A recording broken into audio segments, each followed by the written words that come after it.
ویسے تو اسلام کی تاریخ بے شمار عاشقان رسول سے بھری پڑی ہے، جنہوں نے ناموس رسالت صلی اللہ علیہ وآلہ وسلم کی خاطر اپنی جان کے نذرانے پیش کیے۔ انہی عاشقان رسول میں سے ایک عاشق رسول جس نے اس وقت کے گستاخ ملعون راجپال کو موت کے گھاٹ اتار کر اسلام کا جھنڈا سر بلند کیا۔ جی ہاں، آج ہم بات کرنے جا رہے ہیں غازی علم دین شہید رحمۃ اللہ تعالیٰ علیہ کی۔ غازی علم دین شہید 3 دسمبر 1908 بمطابق 8 ذیقعدہ 1366 ہجری کو لاہور کے ایک علاقے کوچہ چابک سوارہ میں پیدا ہوئے، جس کا موجودہ نام محلہ سرفروشاں ہے۔ آپ کے والد کا نام طالع مند تھا، جو ترخان یعنی لکڑی کے کاریگر تھے۔ غازی علم دین نے ابتدائی تعلیم اپنے محلہ کی تقیہ مسجد اور بابا کالو کے مدرسہ میں حاصل کی۔ تعلیم سے فراغت کے بعد آپ نے اپنے آبائی پیشہ کو اختیار کیا اور اس فن میں اپنے والد اور بڑے بھائی میاں محمد کی شاگردی اختیار کی۔ 1928 میں آپ کوہاٹ منتقل ہو گئے اور بنو بازار میں اپنا فرنیچر سازی کا کام شروع کیا۔ علم دین کے آبا و اجداد سکھ مت کے پیروکار تھے۔ مفل فرما رواں جہانگیر کے دور میں اس وقت کے اولیاء اللہ کی صحبت میں رہ کر علم دین کے ایک جد بابا لہنا سنگھ نے اسلام قبول کیا، جس پر انہیں سخت تکالیف کا سامنا بھی کرنا پڑا، اور بعد میں عبادت و ریاضت میں لگے رہے اور عوام میں ان کو بھی ولی کا مقام ملا۔ بابا لہنا سنگھ وہاں سے ہجرت کر کے موزہ پڈانا میں آ کر آباد ہوئے۔ یہ اس وقت پاک بھارت سرحد پر واقع ہے۔ وہاں ہی بابا لہنا کا وصال ہوا۔ آپ کا مزار بابا لہنو کے نام سے مشہور ہے۔ ان کے 2 بیٹے تھے، ایک کی اولاد آج بھی برکی ہڈیارہ کے علاقہ میں آباد ہے اور دوسرے کی لاہور میں۔ لاہور کے ایک ناشر راجپال نے بدنام زمانہ کتاب شائع کی، جس پر مسلمانوں میں سخت اضطراب پیدا ہو گیا۔ مسلمان رہنماؤں نے انگریز حکومت سے اس دل آزار کتاب کو ضبط کرانے اور ناشر کے خلاف کارروائی کا مطالبہ کیا۔ مجسٹریٹ نے ناشر کو صرف 6 ماہ قید کی سزا سنائی، جس کے خلاف مجرم نے ہائی کورٹ میں اپیل کی، جہاں جسٹس دلیپ سنگھ مسیح نے اس کو رہا کر دیا۔ انگریز حکومت کی عدم توجہی پر مایوس ہو کر مسلمانوں نے متعدد جلسے جلوس منعقد کیے، مگر انگریز حکومت نے روایتی مسلم دشمنی کا مظاہرہ کرتے ہوئے دفعہ 144 نافذ کر کے الٹا مسلمان رہنماؤں کو ہی گرفتار کرنا شروع کر دیا۔ مسلمانوں میں یہ احساس جاگزیں ہونے لگا کہ حکومت وقت ملعون ناشر کو بچانے کی پالیسی پر عمل پیرا ہے، اور یہ کہ اس ملعون کو کیف کردار تک پہنچانے کے لیے ان کو خود ہی کچھ کرنا ہوگا۔ لاہور کے ایک غازی خدا بخش نے 24 ستمبر 1928 کو اس گستاخ کو اس کی دکان پر نشانہ بنایا، تاہم یہ بھاگ کر اپنی جان بچانے میں کامیاب ہو گیا۔ غازی خدا بخش کو گرفتاری کے بعد 7 سال کی سزا سنائی گئی۔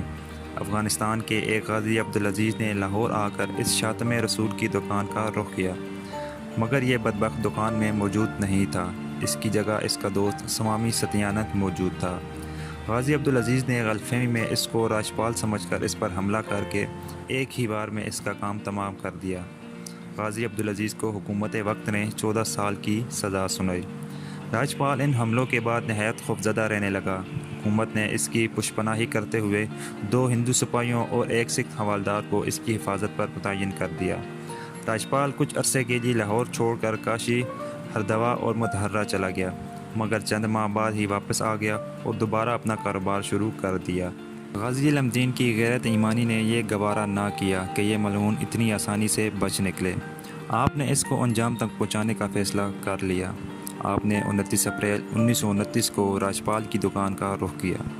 اس وقت یہ ملعون اپنی دکان پر ہی موجود تھا۔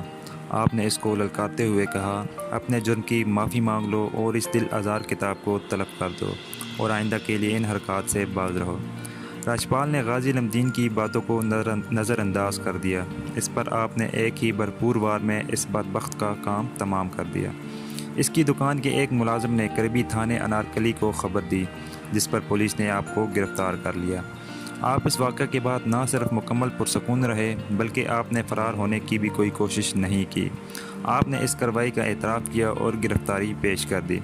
مقدمہ ایڈیشنل ڈسٹرکٹ مجسٹریٹ لوئس کی عدالت میں پیش ہوا، جس نے ملزم پر فرد جرم عائد کر کے صفائی کا موقع دیے بغیر مقدمہ سیشن کورٹ میں منتقل کر دیا۔ آپ کی جانب سے سلیم بارٹ لا پیش ہوئے، جنہوں نے آپ کے حق میں دلائل دیے، مگر نیب نامی انگریز جج نے آپ کو 22 مئی 1929 کو سزائے موت کا حکم سنایا۔ مسلمانان لاہور نے فیصلہ کیا کہ سیشن کورٹ کے اس فیصلے کے خلاف ہائی کورٹ میں اپیل کی جائے اور اس مقدمے میں غازی کی وکالت کے لیے شیر آفاق وکیل محمد علی جناح کو نامزد کیا جائے۔ چنانچہ محمد علی جناح بمبئی سے لاہور تشریف لائے۔ ان کی معاونت جناب فرخ حسین بیرسٹر نے کی۔ 15 جولائی 1929 کو ہائی کورٹ کے 2 جج نے فیصلہ سناتے ہوئے سیشن کورٹ کی سزا کو بحال رکھا اور غازی کی اپیل خارج کر دی۔ اپیل خارج ہونے کی اطلاع جب جیل میں غازی کو ملی تو آپ نے مسکرا کر فرمایا، شکر الحمدللہ، میں یہی چاہتا تھا۔ بزدلوں کی طرح قیدی بن کر جیل میں سڑنے کی بجائے تختہ دار پر چڑھ کر ناموس رسالت پر اپنی جان فدا کرنا موجب ہزار ابدی سکون و راحت ہے۔ مسلمان عمائدین نے ہائی کورٹ کے اس فیصلے کے خلاف لندن کی پریوی کونسل میں اپیل دائر کی۔ اس اپیل کا مسودہ محمد علی جناح، جو بعد میں قائد اعظم کہلائے، کی زیر نگرانی تیار کیا گیا، مگر انگریز حکومت جو ایڈیشنل سیشن کورٹ سے ہائی کورٹ تک مسلم دشمنی کا مسلسل مظاہرہ کرتی آئی تھی، نے اس اپیل کو رد کر دیا۔ 31 اکتوبر 1929 بروز جمعرات کو میاں والی جیل میں آپ کی سزا پر عمل درآمد کیا گیا۔ آپ کی شہادت کے بعد انگریز حکومت نے آپ کے جسد خاکی کو قبضے میں رکھا اور کسی نامعلوم مقام پر سپرد خاک کر دیا، جس پر شدید احتجاجی لہر اٹھی۔ 4 نومبر 1929 کو مسلمان رہنماؤں کے ایک وفد، جن میں علامہ اقبال، سر محمد شفیع، مولانا عبدالعزیز، مولانا ظفر علی خان، سر فضل حسین، خلیفہ شجاع، میاں امیر الدین، مولانا غلام محی الدین قصوری شامل تھے، نے گورنر پنجاب سے ملاقات کی اور جسد خاکی کی حوالگی کا مطالبہ کیا۔ گورنر نے شرط عائد کی کہ اگر مذکورہ رہنما پرامن تدفین کی ذمہ داری اور کسی گڑبڑ کے نہ ہونے کی یقین دہانی کرائیں تو جسد خاکی مسلمانوں کے حوالے کیا جا سکتا ہے۔ مذکورہ وفد نے یہ شرط منظور کر لی۔ چنانچہ 13 نومبر 1929 کو مسلمانوں کا ایک وفد سید مراتب علی شاہ اور مجسٹریٹ مرزا مہدی حسن کی قیادت میں میاں والی روانہ ہوا اور دوسرے روز جسد خاکی وصول کیا۔ موقع پر موجود لوگوں کا بیان ہے کہ 2 ہفتے گزر جانے کے باوجود جسد خاکی میں ذرا بھی تعفن نہیں تھا اور جسد مبارک بالکل صحیح و سالم تھا۔ چہرے پر غسل کے پانی کے قطرے ایسے چمک رہے تھے جیسے ابھی غازی نے وضو کیا ہو، اور چہرے پر جلال و جمال کا حسین امتزاج تھا اور ہونٹوں پر مسکراہٹ تھی۔ محکمہ ریلوے نے یہ جسد خاکی 15 نومبر 1929 کو لاہور چھاؤنی میں 2 مسلم رہنماؤں علامہ اقبال اور سر محمد شفیع کے حوالے کیا۔ آپ کا جنازہ لاہور کی تاریخ کا سب سے بڑا جنازہ کہلاتا ہے۔ جنازے کا جلوس 5.5 میل لمبا تھا۔ نماز جنازہ یونیورسٹی گراؤنڈ میں ادا کی گئی، جس میں کم و بیش 6 لاکھ عاشقان رسول نے شرکت کی۔ ہندوستان میں مقیم جید علماء کرام، مشائخ اعظام بھی کونے کونے سے رسول پاک کے سچے عاشق کے آخری دیدار کے لیے لاہور تشریف لائے۔ تدفین کے انتظامات کی سرپرستی مولانا ظفر علی خان، علامہ محمد اقبال اور سید دیدار علی شاہ نے فرمائی۔ صندوق و بانس کا اہتمام ڈاکٹر محمد دین تاثیر نے کیا، جو پنجاب کے مقتول گورنر سلمان تاثیر کے والد تھے۔ شہید کی پہلی نماز جنازہ قاری شمس الدین خطیب مسجد وزیر خان نے پڑھائی اور دوسری نماز جنازہ مولانا دیدار علی شاہ الوری نے پڑھائی۔ مولانا دیدار علی شاہ اور علامہ اقبال نے شہید کو اپنے ہاتھوں سے لحد میں اتارا، جس پر مولانا ظفر علی خان نے کہا تھا، کاش یہ مقام مجھے نصیب ہوتا۔ اس موقع پر علامہ اقبال نے فرمایا، یہ ترکھان کا لڑکا ہم سب پڑھے لکھوں سے بازی لے گیا۔ آپ کی وصیت کے مطابق لاہور میں بہاولپور روڈ کے کنارے میانی صاحب قبرستان میں آپ کو سپرد خاک کیا گیا۔